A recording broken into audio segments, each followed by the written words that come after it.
காளியம்மன் கதை என்பது தீய சக்திகளை அழித்து நல்லவர்களை காப்பதற்காக உக்கிரமாக வெளிப்படும் சக்தியின் அவதாரமாகும். குறிப்பாக ரத்த பீஜ அசுரனை வதைத்த போது சிவபெருமானை மிதித்த காட்சி அவளின் வீரத்தையும் கோபத்தையும் அதே சமயம் அன்பையும் உணர்த்தும் முக்கிய நிகழ்வாக பேசப்படுகிறது. அவளின் வரலாறு பல கோவில்களில் வெவ்வேறு பெயர்களில் பத்ரகாளி, வெட்டுடையார் காளி போன்றவை வழிபடப்படுகிறது.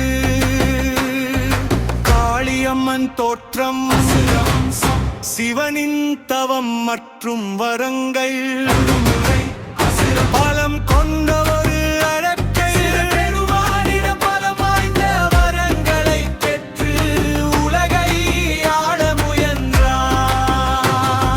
பார்வதி தேவியின் அவதாரம் அந்த அசுரனை அழிக்க சிவபெருமானின் கோபத்தில் இருந்து பார்வதி தேவி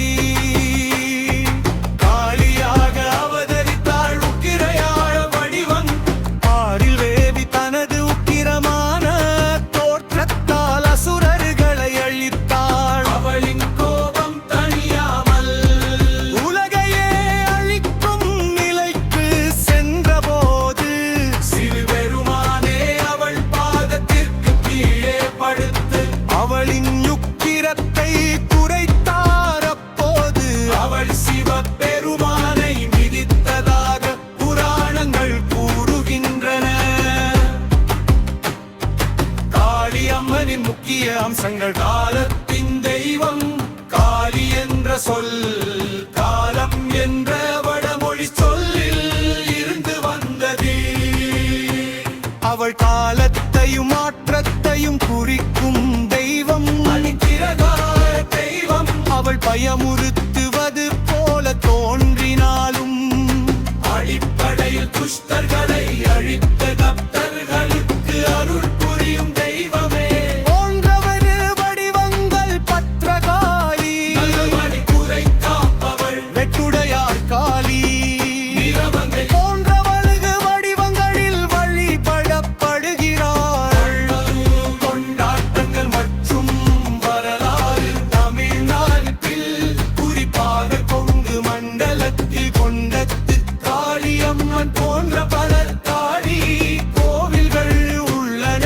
சோழர் காலத்தில் போர்க்களங்களில் வீரர்கள் குலதெய்வமாக வழிபட்ட வரலாறும் உண்டு.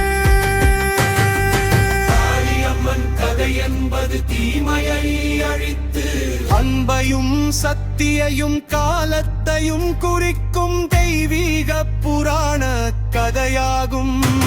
அவள் பயத்தின் உருவமாக தெரிந்த